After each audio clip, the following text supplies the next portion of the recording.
శ్రావణం mega sale మీ CMR legacy of జ్యువెలరీలో విఏలో 50% వరకు తగ్గింపు. వివరాలకు సంప్రదించండి. నమస్తే రమ్మగారు. నమస్తే జయ. ఏదైనా మంచి స్టోరీ చెప్పండి రమ్మగారు.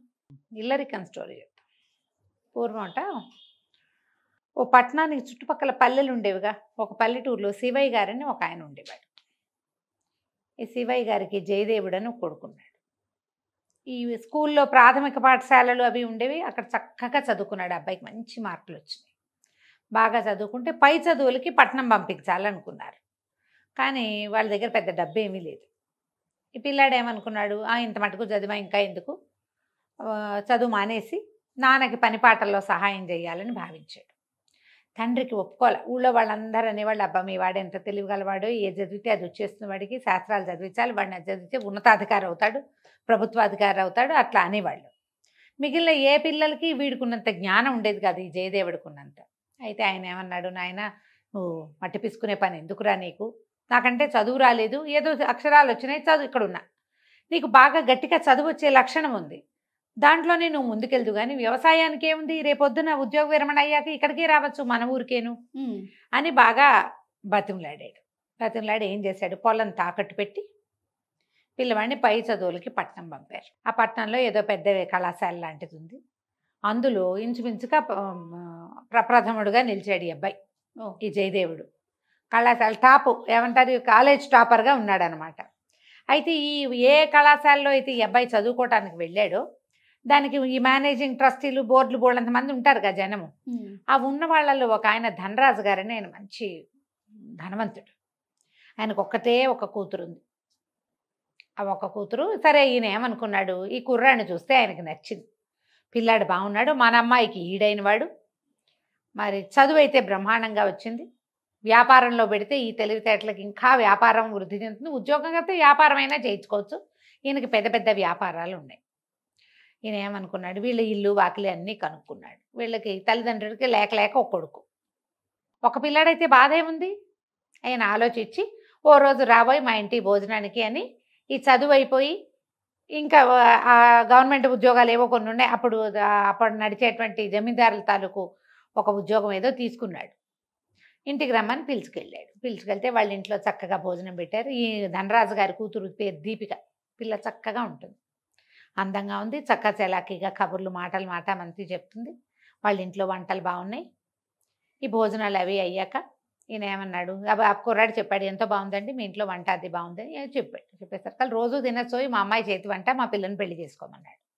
పెళ్లి చేసుకుని మా ఇంట్లోనే ఇల్లరికం ఉండిపోదు కానీ అని అడిగితే ఈయన అబ్బాయి ఒప్పుకోలే. జయదేవుడు, అబ్బాయి కాదండి, మా అమ్మ నాన్నలకి నేను ఒక్కడనే కొడుకుని, ఇల్లరికం వచ్చి మీ ఇంట్లో ఉంటే మా అమ్మ నాన్నని నేను చూసుకునేది ఎట్లా, అదే కదా, అట్లా కుదరదండి, నాకు ఆసక్తి లేదు, మా అమ్మాయి నచ్చింది పాయింటే, కానీ ఇల్లరికం ఆలోచన మాత్రం నేను చేయను, మా అమ్మ నాన్నని సుఖపెట్టాలి కదా, మరి ఇంత పెద్దవాడిని అయ్యాను, ఇంత చదువుకున్నాను, ఏదో ఒక మంచి ఉద్యోగం ఉంది, వ్యాపారంలో అయినా నేను చేయగలుగుతాను, నాకు కుదరదండి అన్నాడు. అయితే ధనరాజు గారు అన్నాడు, దానికేముందో, మీ అమ్మా నాన్నలకు నువ్వు ఒకడవే కొడుకువి, మీ పొలం ఎటాగో సగం తాకట్లో ఉంది, కొంత పొలం ఉంది, అంతే కదా, మీ అమ్మా నాన్నతోటే మాట్లాడతాను, వాళ్ళు కూడా వచ్చి మనతోటే ఉండొచ్చు, హాయిగా అందరం ఒక కప్పు కిందే ఉందాము అని లైన్లో పెట్టాడు.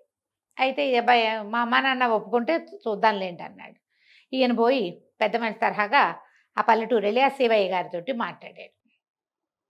లేక ఒక పిల్లని దూరం ఇవ్వటం ఇష్టం లేదు, మేము మాత్రం ఎవరిని చూసి బతుకుతాం, ఆ పిల్లకి పిల్ల చెల్లా కలిగారనుకోండి, వాళ్ళని పెంచుకోవడానికి దానికి బాగుంటుంది, అబ్బాయికి వ్యాపారానికి నేను మదుపు పెడతాను, అతను చిన్న ఉద్యోగంలో ఉండాల్సిన అవసరం లేదు, అంత తెలివైనవాడు, మీరు మా దగ్గరే ఉండొచ్చు, ఇలాంటివేవో చెప్పారు. చెప్తే వాళ్ళు బాగా ఆలోచించుకుని వాళ్ళు ఏమన్నారు, మనకి ఒక పిల్లాడు, ఇక్కడ వాడికి తోడా పాడా, అత్తారింట్లో ఉంటే వాళ్ళు ముద్దు ముచ్చట అన్నీ చూసుకుంటారు. వాళ్ళు ఏమన్నారు, జయదేవుడితోటి ఏం పర్వాలేదురా అయ్యా, పిల్ల లక్షణంగా ఉంది, తండ్రి మంచి బుద్ధిమంతుడిగా కనపడుతున్నాడు, చేసుకో హాయిగా అని చెప్పారు. సరే పెళ్ళుమని చేశారు వివాహం. ఈ పెద్దవాళ్ళిద్దరూ పట్టణానికి వచ్చారు, వాళ్ళ చుట్టాలు పక్కాలు అందరూ వచ్చారు. పెళ్ళికి వచ్చినప్పుడు ఏమంటారు, అబ్బో వీళ్ళ వైభోగం, మనలాంటి పల్లెటూరు వాళ్ళం వీళ్ళ మధ్యలో ఏమి ముడతాం, అలా అవుతుంది చూడు. అవును, మనము మనకి వాళ్ళకి కొంత ఏమంటారు స్టేటస్లో తేడాలు ఉంటే గనక వాళ్ళ జీవన విధానం వేరే ఉంటుంది, మనది వేరే ఉంటుంది. పల్లెటూరు వాళ్ళు ఈ పట్టణవాసపు పోకట్ల మధ్యలో ఈమడలేరు. వీళ్ళు ఏమనుకున్నారు, అప్పుడప్పుడు వచ్చి పిల్లవాడు చూస్తాడు, ఇన్నాళ్ళు చదువుకుండలా అటగే ఉంటాడు, ఏముందిలే అని మేము ఇక్కడికి రాలేములేండి, మా ఇంట్లో మేము ఉంటామని చెప్పేశారు. వెళ్ళిపోయారు. వాళ్ళు వెళ్ళిపోయారు. పెళ్లి తర్వాత కొద్ది రోజులు ఇక్కడ గడిపి కోడల్ని కాస్త ముద్దుగా ముచ్చటగా నాలుగు చూసుకుని ఏదో పెట్టగల కింద పెట్టుకుని, అబ్బాయి ఎట్లాగో ఉద్యోగం చేస్తున్నాడు, వాళ్ళ పొలం అంతా తాకట్లో నుంచి వచ్చేసింది బయటికి, వాళ్ళ వ్యవసాయం వాళ్ళు చేసుకుంటూ ఊరు వెళ్ళిపోతామని వెళ్ళిపోయారు. ఒకరోజు ఏమైంది, 15 రోజులు నెల రోజులు గడిచిన తర్వాత జయదేవుడికి కొంచెం బెంగ వచ్చింది, మా అమ్మ నాన్న వెళ్ళిపోయారని. ఇవి మామగారు ఏమన్నాడు, ఒక పనివాడిని పిలిచి, ఒరే ఈ డబ్బులు 1000 వరహాలు తీసుకెళ్ళి పల్లెటూరులో ఉన్న మా బావగారికి ఇచ్చిరారా అని వాడి చేతిలో పెట్టాడు. అది జయదేవుడు ఎదురుగుండానే చేశాడు. ఏమన్నాడు, మీ అమ్మ నాన్న ఈ పట్టణవాసంలో ఏమడలేరయ్యా, పెద్దవాళ్ళు, వాళ్ళు కూడా మా పల్లెటూరు పద్ధతులు వేరు, ఇక్కడ పద్ధతులు వేరు, ఇక్కడ ఏమడలేమని అన్నారు కదా, వాళ్ళ జీవితం హాయిగా వెళ్ళిపోతుంది, నలుగురు పని వాళ్ళని పెట్టుకుని ఆ వ్యవసాయం నడిపించుకుంటారు, వాళ్ళ ఇంట్లో వాళ్ళు సుఖంగా ఉంటారు, ఈ 1000 వరహాలు వాళ్ళ కోసమే పంపిస్తున్నాను అని చెప్పాడు. జయదేవుడు నమ్మి స్థిమితంగా ఉన్నాడు. అమ్మ నాన్నకి పని ఎలాగో చుట్టుపక్కల చుట్టాలు పక్కల అక్కడే ఉన్నారు, అవును, వాళ్ళ జాతి వాళ్ళంతా అక్కడే ఉన్నారు, వ్యవసాయానికి సహాయం నాన్నకి ఏముంది, డబ్బులు ఇచ్చి పంపించారు కదా, వాళ్ళే చూస్తారని ఊరుకున్నాడు. ఒక 8 నెలలో 10 నెలలో గడిచింది. ఉత్తరాలు పత్రాలు నడిచేవి తప్పిస్తే ఎవరో వచ్చిన మనిషి ఒకడు జాబ్ పట్టుకొచ్చేవాడు, మేము కులాసాగా ఉన్నాను నాయన, ఇలాంటివి కనపడేవి. ఈ అబ్బాయి స్థిమితంగా ఉన్నాడు, మామగారు ఏదో కొత్త బిజినెస్ డెవలప్ చేశాడు, ఈ అబ్బాయి మంచి జోరుగా అందులో ఉన్నాడు. దీపిక కూడా చక్కగా ఉండేది, భార్యాభర్త అన్యోన్యంగా ఉండేవాడు. ఒకనాడు ఎవరో ఒక దూరపు చుట్టం ఇక పట్టణంలో పనుండి వచ్చి ఒక వ్యాపారపు కూడల్లో జయదేవుడు కనపడ్డాడు. కనపడి ఆయనతో పాటు వెళ్ళింటికి వచ్చాడు. జయదేవుడితో పాటు ఇంటికి వచ్చాడు. వచ్చి ఎంత బ్రహ్మాండంగా ఉంది ఇల్లు వాకిలి, నువ్వు ఇక్కడ హాయిగానే ఉన్నావు, మీ అమ్మ నాన్న ఇబ్బంది పడుతున్నారు ఆ పల్లెటూరులో, అదేమిరా అబ్బాయి అలా వదిలేసావు అన్నాడు. అనగానే ఈ కుర్రాడు అన్నాడు, అదేం లేదు బాబయ్య, వదిలేయటం ఏముంది, మా అమ్మ నాన్న ఇల్లరికానికి ఒప్పుకున్నారు, ఇక్కడే వచ్చి ఉండమన్నాం, వాళ్ళు మేము ఉండలేమన్నారు, మా మామగారే 1000 వరహాలు పంపించారు, పని వాళ్ళని పెట్టుకుని స్థిమితంగా ఉండండి అని. మా అమ్మ నాన్న హాయిగానే ఉన్నారనుకుంటా, నేను కూడా ఈ కొత్త వ్యాపారపు పనులలో తలమునకలుగా ఉండి ఇంకా వెళ్ళలేదు, ఎప్పుడో రేపు పండగలు ఎప్పుడెప్పుడో వెళ్ళి చూసొస్తాననేసరికల్లా 1000 వరహాల మీ మామగారు పంపించాడా, ఎప్పుడురా నాకు తెలీదే అన్నాడు. నాకు తెలుసు బాబయ్య, నా ఎదురుగుండానే పనివాడికి ఇచ్చి పంపించాడంటే, మీ ఇంటి నుంచి మన ఊరు ఒక్క పనివాడు కూడా రాలా, ఊళ్ళోకి 10 రూపాయలు వస్తే మొత్తం అంతా తెలుస్తుంది, 1000 వరహాలు వచ్చినాయంటే ఇప్పటి డబ్బులు ఏ 10 లక్షలతోటో సమానం, అది పెద్ద అమౌంట్. అంత పెద్ద మొత్తం మీ అమ్మా నాన్న దగ్గర చేరితే నాకు తెలియకుండా ఎట్లా ఉంటుంది, నేనేమో మా ఇల్లేమో పక్కనే కదా, అంతేగా, వాళ్ళు ఇదివరకటి పద్ధతిలోనే ఉన్నారు, వ్యవసాయం పని ఒంటి చేత్తో చేస్తున్నాడు మీ నాన్న. అండ్ ముఖ్యమైనది ఏంటంటే 4-5 ఏళ్ల నాటికి ఇప్పటికీ పెద్దవాడయ్యాడు అనేసరికి తను ఆశ్చర్యపోయాడు. ఓహో సరే అనుకుని సరేలేండి అన్నాడు. ఆ వచ్చిన చుట్టం వెళ్ళిపోయాడు. ఆ చుట్టం వెళ్ళిన 5-6 రోజులకి దీపికకి ఏదో అనారోగ్యం మొదలైంది. కొద్దిగా జలుబు చేసింది, తర్వాత దగ్గు వచ్చింది, ఏమిటో మంచం మించి లేవలేకపోయేది. ఓ వైద్యుడిని పిలిచారు. వైద్యుడు వచ్చాడు, ఏదో మందు వేసాడు. మందుగానే ఉంది, పిల్లగానే ఉంది, మంచం మీద లేచేది కాదు, ఎప్పుడు చూసినా అంటూ ఉండేది. ఆ తండ్రి ఆ పిల్ల మూలుగు వినలేకపోయేవాడు. అయ్యో పిల్ల మూలుగుతోంది, ఏమిటో బాధపడుతోంది, దానికి ఊపిరాటల్లా, దానికి గాలి జాలటల్లా. 10 రోజులు తిరిగాడు వైద్యుడు. 11వ రోజున అన్నాడు, ఏమిటో ఈ పిల్ల ఇక్కడ రెక్కొంటలేదండి, ఏదైనా చక్కగా మంచి గాలి వచ్చే చోటకి పంపించండి, చెట్లు గిట్లు ఉండాలి, మన పట్టణం కదా, ఇక్కడ ఏమిటంటే కొంచెం కాలువలు అవి ఉంటాయి, ఇళ్ళు సమర్థంగా ఉంటాయి, దగ్గరగా ఉంటాయి, జనసమర్థం హెచ్చు, అట్లా కాకుండా ఇల్లు తెరిపిగా ఇళ్ళుండి, కాస్త జాగా ఉండి, 4 మొక్కలుండి, పక్షి కూతలు అవి వినపడుతూ ఉండి, అంటే ఆకాశం కనపడేలాగా ఉండి, అట్లా ఎక్కడికైనా మార్చండి అన్నాడు. మార్చండి అంటే ఈ జయదేవుడు అన్నాడు, ఎక్కడికో మార్చడం ఎందుకండి, మా ఊళ్ళో మా ఇల్లు ఇట్టగే ఉంటుంది, మాది విశాలమైన జాగా, మధ్యలో ఇల్లు, చుట్టూతా చెట్లు, తెల్లారితే పక్షులు కిలకిలారావాలతోటే లేస్తాం, కోడి కూతలు బాగా వినపడతాయి అన్నాడు. అనేసరికల్లా ఈ దీపికంది అక్కడ తీసుకెళ్ళబా నన్ను అంది.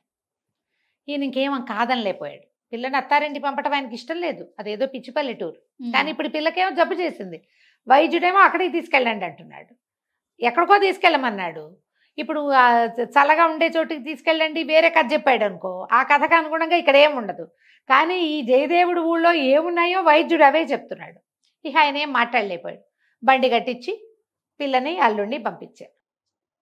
10 రోజులైంది, 15 రోజులైంది, 20 రోజులైంది, నెల అయింది, దీపిక రాలా, జయదేవుడు రాలా వెనక్కి. తల్లి తండ్రి బెంగటిల్లిపోయారు పిల్ల కోసం. ఉమ్.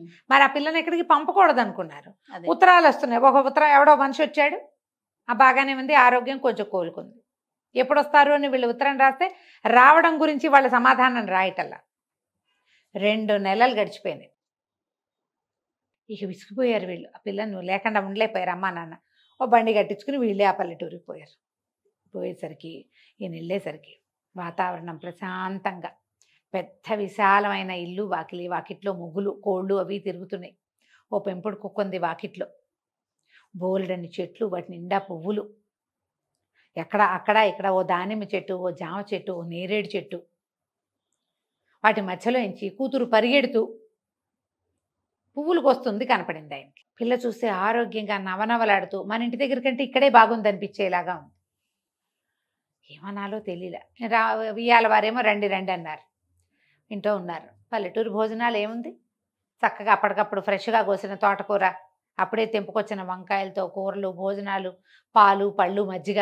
పళ్ళకేముంటాయి, సిటీలో ఉండే పళ్ళు పల్లెటూళ్ళలో ఉండవు. ఏదో బొప్పాస్కాయలు, నేరేడుకాయలు అవి కాస్తాయి. ఇల్లు హాయిగా ప్రశాంతంగా ఉండటం, అత్తామామ ఈ పిల్లల్ని పరమ ముద్దుగా చూస్తున్నారు. ఎండకన్నేరక్కండా పెరిగిన పిల్ల మరి ఇంత దూరం వచ్చిందని.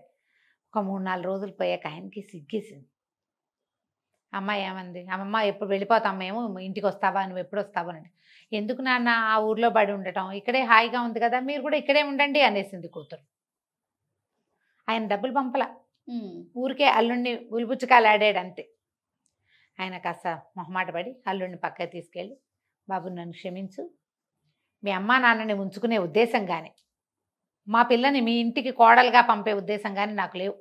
మాకు ఇల్లరిక పల్లుడు కావాలంతే, మా పిల్ల మాతోటే ఉండాలనుకున్నాను. కానీ మా ఇంట్లో కంటే పిల్ల ఇక్కడే ఆరోగ్యంగా, ఇక్కడే సంతోషంగా ఉంది. దానికి లభిస్తున్న గౌరవం మర్యాద చూస్తే కన్నవాళ్ళం మేము ముద్దే చేస్తాం. గౌరవ మర్యాదలు మా వల్ల లభించవు, అత్తవారింట్లో దానికి లభిస్తున్నాయి. నన్ను క్షమించు, నేను మీ అమ్మగారికి వాళ్ళకి ఏం డబ్బులు పంపలా, వాళ్ళకి అలవాటైంది, వాళ్ళు అలాగే ఉంటారులే అని అనుకున్నాను. నాకు బుద్ధి వచ్చింది, మీ ఇంట్లో నేను ఎట్లా ఉంటాను, ఇక్కడే ఏదైనా జాగా చూడు, ఓ ఇల్లు వాకిలి కట్టుకుని మేము ఇక్కడే ఉంటాం, మా పిల్లని మేము రోజు కంట చూసుకుంటూ ఉంటాం, మా పిల్ల మీ ఇంట్లోనే ఉంటుంది, మాకు ఇల్లరికం వద్దు, పిల్లలు పుడితే ఓ పిల్లల్ని మేము కూడా పెంచుతాం అని అన్నాడు. అన్నాక వీళ్ళ ఇంటికి కొంచెం అవతలగా ఉన్న ఒక ఎగువని ఉన్న ఒక స్థలం కొన్నారు. డబ్బులున్నవాడు తలుచుకుంటే ఏముంది, రాజు తలుచుకుంటే దెబ్బల కొదవా అన్నట్టు చకచక పెద్ద పెద్ద ఇల్లు ఒకటి కట్టారు. దీపికకి 4-6 పిల్లలు పుట్టారు. వాళ్ళ అమ్మా నాన్న వీళ్ళమ్మా నాన్న హాయిగా కలిసి పెంచుకున్నారు. అబ్బాయి అప్పుడు నెలకొకసారి వెళ్ళి వీళ్ళకి ఇల్లు వాకిలి ఉన్నాయిగా, వ్యాపార పనులు చూసుకుని మళ్ళీ వెనక్కి తిరిగి వచ్చేవాడు. హాయిగా ఉన్నారు. పెళ్ళిళ్ళు చేసేటప్పుడు ఆలోచించుకుని చేసుకోవాలి. చూడు ఎంత హాయిగా ఉందో కదా, చాలా కలికంచికి బాగుంది. మనం ఇంటికి. నమస్తే రమ్య గారు. నమస్తే.